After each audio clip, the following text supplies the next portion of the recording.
नमस्कार दोस्तों, bank Nifty analysis की एक और वीडियो में आपका स्वागत है। बहुत ही शानदार ट्रेडिंग दिन रहा आज के लिए और जैसा बाहर मौसम हो रखा है, बहुत ही शानदार मौसम, उससे भी शानदार अपने को ट्रेड मिला। सो वीकेंड भी है, बहुत जबरदस्त अच्छा माहौल, बाहर भी अच्छा है, अपना भी अच्छा है और पूरा खुशी का दिन है आज, जबरदस्त वाला। देखिए, मैं आपको अब एक सीरियस नोट पे चीज बताता हूं कि जो भी लोग रेगुलरली मेरी ये वीडियोस देख रहे हैं, मैं कोई बहुत बड़ी बातें या अपनी कोई खुद की आप कहो कि खुद की बड़ाई मार रहे हैं, वो कोई चीज ना अपनी आदत है ना अपने को आता। मैं लेकिन आपको एक सिंपल सी चीज बताता हूं कि फुल कन्विक्शन के साथ और फुल रिस्पॉन्सिबिलिटी के साथ मैं कह रहा हूं कि इधर उधर की अभी भी जो लोग वीडियोस रेगुलर देख रहे हैं या आपके कोई यार दोस्त वगैरह देख रहे हो, तो उनको बताओ कि यार टाइम वेस्ट इधर उधर की स्ट्रेटजी सीखने में या इंडिकेटर सीखने में मत लगाओ, कोई फायदा नहीं होगा। 2-4 साल लोगों के सीखने में इसी चक्कर में निकल जाते हैं कि राइट चीज है क्या। मैंने बर्बाद किए हैं वो दिन। मैं भी 20-30 चीजें इधर उधर से, ये कोचिंग वो कोचिंग, ये कोर्स वो कोर्स, सब करके मैंने देख लिया, लेकिन मैंने अपना टाइम इतना ज्यादा दे रखा था इसमें कि मेरे को खुद ही ये चीजें इतनी निकल के आई। कुछ अच्छे मेंटोर भी मिले कि वहां से चीजें पकड़ में आई। फिर कुछ चीजें ऐसी हैं कि जो खुद ही सीखोगे आप, खुद ही आपकी साइकोलॉजी बिल्ड होगी, खुद ही आपको कई चीजें समझ में आएंगी, वो चीज कर करके आएंगी। मैंने दिन के 14-14, 15-15 घंटे इसमें लगाए हैं, इस वजह से ये चीजें इतनी मतलब रिफाइन हो चुकी हैं। सो मैं आपको बिल्कुल रिस्पॉन्सिबिलिटी के साथ बोल रहा हूँ कि 3 मंथ्स तक आप कुछ भी मत, और चीजें देखना ही बंद कर दो। अगर कोई स्ट्रेटजी के चक्कर में पड़ा है, कोई इंडिकेटर के चक्कर में पड़ा है, ठीक है। हाँ, मैं यार देखो वो नहीं कह रहा आपको कि छोड़ दो और आप कल को मेरे सिर हो जाओ, वो काम मत करना भाई, डिसीजन आपका। बट हाँ, मैं आपको एक सजेशन दे सकता हूँ कि प्राइस एक्शन और साइकोलॉजी यही है ट्रेडिंग में, जो कुछ है वो और कुछ नहीं है। ये चीज बाद में समझ में आएगी, पहले समझ लो। आप लकी हो जो स्टार्टिंग में ही जुड़े हुए हो और 2-3 महीने से आप साथ हो, तो बहुत टाइम आपका बच गया शायद, ये आपको बाद में रियलाइज भी होगा। देखिए, कल जो हमने डिस्कस किया था, आज एग्जैक्टली वही ट्रेड हुए हैं और ऑलमोस्ट हर दिन हो रहे हैं। आज तो बिल्कुल ही शानदार, मतलब कि यार कुछ शायद ऐसा लग रहा था कि मैंने जैसे टेलीग्राम चैनल पे भी मैंने एक मैसेज डाला था कि ऐसा लग रहा है जैसे मैच फिक्सिंग हो रही है, कि पहले से ही फिक्स करके रखा हुआ है कि बैंक निफ्टी आज हम कुछ डिस्कस करेंगे और कल उसको वही होना है। देखिए, वही हुआ। ये क्यों हुआ? क्योंकि यार ये साइकोलॉजी जो बिल्ड होती है, प्राइस एक्शन जब समझ में आने लगता है तो अपने आप कोई चीज ऐसी मुश्किल वाली चीज लगती नहीं है। अदरवाइज जब मैंने भी स्टार्ट किया था बैंक निफ्टी को, तो ऐसा लगता था कि यार ये क्या चीज है, कभी गैप अप कभी गैप डाउन, पता नहीं खुलेगा कहीं जाएगा कहीं। तो ये सारी चीजें सबके साथ होती हैं। लगे रहो, पॉजिटिव रहो, स्मॉल क्वांटिटी के साथ काम करो, साइकोलॉजी को बिल्ड करो बस, फिर आप देखोगे बहुत ईजी है ये। चलो अभी आज का ट्रेड डिस्कस करते हैं। आज तो बहुत ही शानदार मतलब ट्रेडिंग दिन रहा। इतने ट्रेड ले सकता था कोई बंदा कि मतलब पॉइंट्स गिन गिन के कि कितना प्रॉफिट हो गया, वो गिन गिन के थक जाता आज तो, ठीक है। मैंने भी आज ट्रेड लिए, आज मैंने 4 ट्रेड लिए, 4 ट्रेड लिए, जबरदस्त, चारों के चारों बहुत जबरदस्त ट्रेड गए। एक मैंने पुट 53,000 टॉप से आज मैंने उसको कैरी छोड़ा हुआ है। वो मेरा टारगेट है कि नीचे 52,000 तक बैंक निफ्टी आएगा, वहां मैं उसको कट करूंगा। वो बहुत बड़ा टारगेट है, 1000-1200 पॉइंट्स का मेरा टारगेट है उसमें। सो चलिए आज मैं दिखाता हूं आपको मैंने किया क्या। देखो, यहां बैंक निफ्टी ओपन होता है, यहां ओपन होने के बाद बैंक निफ्टी अपसाइड जाता है। मैंने आपको एक चीज बताई थी कि बैंक निफ्टी में हायर लोज बनना स्टार्ट, लोअर हाइज बनना स्टार्ट हो चुके हैं। ये हाई बना था, फिर लोअर हाई बना, लोअर हाई बना। बैंक निफ्टी से अपने हाइज निकल नहीं रहे हैं, ठीक है, और बिल्कुल टॉप पे है। तो मैंने कहा था कि बाइंग साइड, तो मैंने बिल्कुल कह दिया था कि जाएंगे नहीं।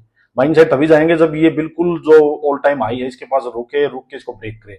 अदरवाइज मैंने कहा था कि जहां भी रेजिस्टेंस से, जिस भी सप्लाई जोन से अपने को बीरी सेटअप मिले, वहां से अपने को सेल करना है।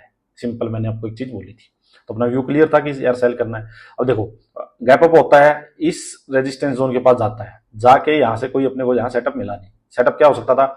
या तो यहाँ कोई रेंज बनाता, या कोई बीरी सेटअप मिलता, कोई एंगल्फिंग मिलती, कुछ इस टाइप का मिलता। कुछ नहीं हुआ, ऊपर गया, थोड़ा नीचे आया, वापस नीचे गया। अब ये जो 53,000 का जो लेवल है, ये बहुत इंपॉर्टेंट है, खुद साइकोलॉजिकल लेवल भी बहुत इंपॉर्टेंट है। यहां जाता है बैंक निफ्टी, यहां जाके बैंक निफ्टी ने क्या किया, देखो ये बुल्स के लास्ट वेपन थे। यहां से जब बैंक निफ्टी जा रहा है, ये बुल्स का लास्ट वेपन था, ठीक है। एक चीज और ध्यान रखना कि यहां से जब चल के गया, ये मेरा तो ध्यान रहता है कि स्विंग पे, देखो स्विंग से जब चल के गया है तो देखो 270 पॉइंट्स 280 पॉइंट्स तक का मूव वन साइडेड जा चुका है यहां से। अब आप एक बात सोचो, टॉप ऑफ द ट्रेंड पे जाके बड़े प्लेयर्स तो यहां एंट्री मारेंगे नहीं, सिंपल कहानी ये है। बड़े प्लेयर्स तो नीचे से बाई किए बैठे होंगे, वो अपना माल बेच सकते हैं यहां से, सिंपल कहानी ये है। यहाँ पे आप और मेरे जैसे रिटेलर्स एंट्री मारते हैं जो टॉप से बेचते हैं, नीचे से ले लेते हैं इस टाइप के, तो फिर भी 270-80 पॉइंट जा चुका है मेजर रेजिस्टेंस के पास। अब अपने को चाहिए बीरी सेटअप। बीरी सेटअप कौन सा मिला? बुल्स का लास्ट वेपन, फिर एक न्यूट्रल कैंडल आई, फिर एक ये रेड कैंडल आती है। ये जो 3 कैंडल्स का कॉम्बिनेशन है, जिनको चार्ट पैटर्न पता है, वो ये इसको बोलते हैं evening star. Top of the trend near resistance evening star बीरी साइन होता है। सिंपल कहानी ये है। अब मैं इसकी साइकोलॉजी समझा देता हूं। देखो, साइकोलॉजी ये है कि यहां तक बुल्स ने दम लगा रखा था, ठीक है, मेजर रेजिस्टेंस आया, यहाँ पे आके न्यूट्रल कैंडल बनती है। न्यूट्रल कैंडल का मतलब होता है कि यहाँ पे बायर्स और सेलर्स दोनों की लड़ाई शुरू हो चुकी है। बायर्स थोड़ा कमजोर पड़ गए, बायर्स ने प्रॉफिट बुक किया है, और सेलर्स ने अपनी फर्स्ट जो एंट्री है वो मार दी कि भाई हम भी सीन में आ चुके हैं। सिंपल कहानी है। उसको नीचे खींच के लाए सेलर्स थोड़ा, बट बायर्स ने थोड़ा ऊपर खींच लिया और ये न्यूट्रल कैंडल बन के बंद हो गई। अब सिंपल कहानी है, नेक्स्ट कैंडल अगर इसका हाई ले जाती तो बायर्स जीत जाते, अगर इसका लो चला गया तो सेलर्स जीत जाते। अब इसका लो चला गया, लो इस इसका नहीं गया, लो इस ग्रीन कैंडल का भी गया, लो इसका भी गया, तो ये 3 कैंडल का लो भी चला गया। यहाँ प्रॉपर अपने को बीरी सेटअप मिल चुका था, अब सिर्फ एंट्री मारनी थी। यहाँ मैंने इस कैंडल में बल्कि बिल्कुल बिल्कुल बढ़िया एंट्री थी, तो 15 पॉइंट्स का स्टॉप लॉस होगा। यहाँ मैंने एंट्री मारी, मैंने पुट बाई की, मैंने यहाँ कॉल सेल की, दोनों की। पुट बाई तो मेरा सिंपल व्यू यही था कि अगर इसने आज डे लो ब्रेक कर दिया तो मैं इसको कैरी फॉरवर्ड छोड़ दूंगा 52,000 तक। कॉल सेल मेरे से गलती क्या हुई, मैंने पुट तो ठीक है मैंने 53,000 की ले ली, वो तो बढ़िया होगी, लेकिन मैंने क्या किया, जो कॉल सेल की वो भी मैंने एट द मनी की यहीं की 52,900 की ले ली।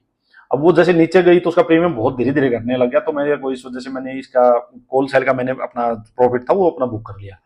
चलो कोई बात नहीं। यहां से मैंने अपना ट्रेड लिया, यहां से वन साइडेड बिल्कुल ट्रेड आया। मेरा जो टारगेट था वो ये स्विंग था 52,700।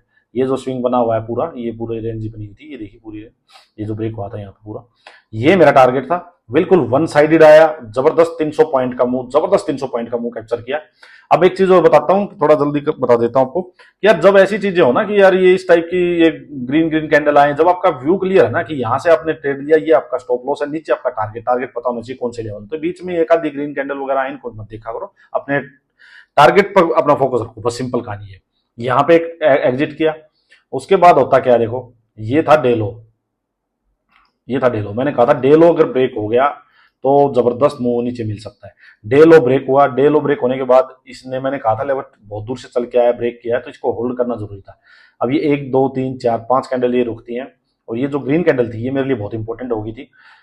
यहां जब इस ग्रीन कैंडल का लो ये ब्रेक हुआ तो मैंने इस कैंडल में छोटी सी एंट्री फिर मारी, एंट्री मारी तो ये थोड़ा नीचे गया। अब मेरा टारगेट था ये वाला 52,400, ये मेरा टारगेट था, बट यहाँ ये मेरा टारगेट हल्का सा 15-20 पॉइंट से मिस हुआ। मैं थोड़ा सा में बैठा रहा, वापस खींच गया, जब वापस खींच के यहाँ तक गया इस कैंडल के आसपास, मैं यहाँ पे एग्जिट कर लिया, तो ये छोटा सा ट्रेड अपने को ये मिला।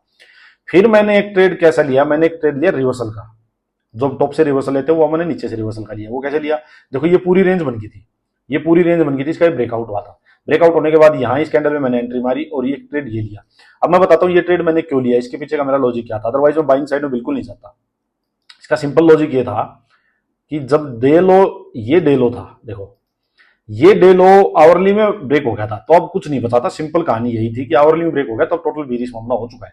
अब मेरे को सिंपल ये था कि इसकी एंट्री देने तो आएगा ही, प्राइस आएगा इसका एंट्री देने, तो एंट्री देने आया, एंट्री देने आया तो यही वो रिवर्सल वाला ट्रेड है जो मैंने लिया है। मेरा इसमें बहुत बड़ा टारगेट नहीं था, मेरा यही था कि डे लो तक या इस आवरली कैंडल के आसपास आएगा कहीं तो वहां एग्जिट करना है और बीरिश ट्रेड लेना है। सिंपल कहानी ये थी। तो मैंने इसमें इसी कैंडल में जब ये डे लो के आसपास आया, यहीं कहीं छोटा सा ट्रेड था, ये एग्जिट कर दिया और बिल्कुल टॉप पे, इसके बिल्कुल टॉप पे ये डे लो, देखिए ये स्टॉप लॉस था, ये इसका स्टॉप लॉस था अपना, और यहां कहीं हमने एंट्री मारी।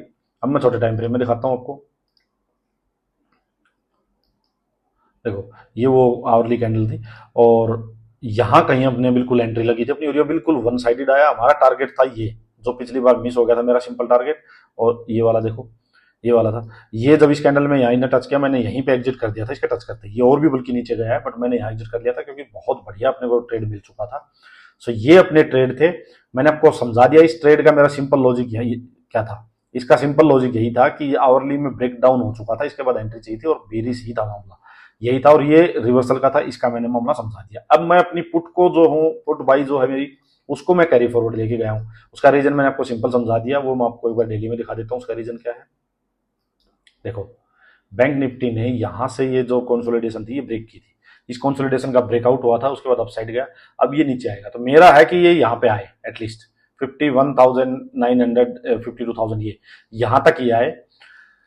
इस वजह से मैंने पुट को जबरदस्त और एंट्री अपने को टॉप पे मिल चुकी है। स्टॉप लॉस बहुत छोटा सा है, आज भी उस पुट में 370 80 400 पॉइंट्स के अराउंड का आज भी अभी भी प्रॉफिट है।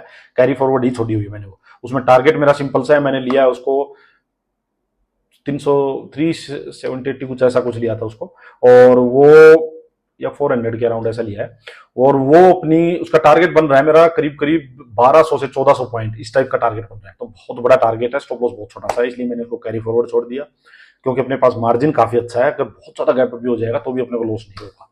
सो ये अपना आज का ट्रेड रहा, बहुत ही शानदार दिन। सो इसलिए मैं कहता हूं कि प्राइस एक्शन और साइकोलॉजी इसको बढ़ाओ।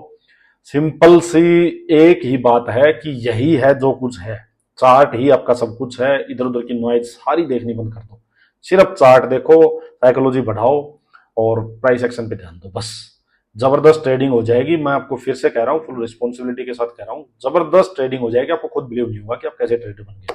3-6 महीना लगाओ इस पर, टाइम दो, पॉजिटिव रहो, स्मॉल क्वांटिटी से ट्रेड करो और प्रॉपर अपने सेटअप के अकॉर्डिंग ट्रेड करो, ठीक है। इधर उधर के ये स्ट्रेटजी इंडिकेटर सब छोड़ दो।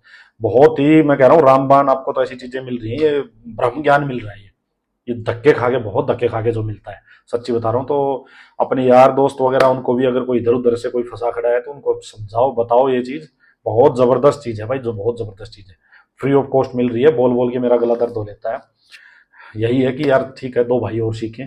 सो चलिए आज के लिए इतना ही दोस्तों, अपनी जो वीकली वीडियो आएगी उसमें नेक्स्ट कैसे प्लान करना वो उसमें डिस्कस करेंगे। चलो, थैंक यू।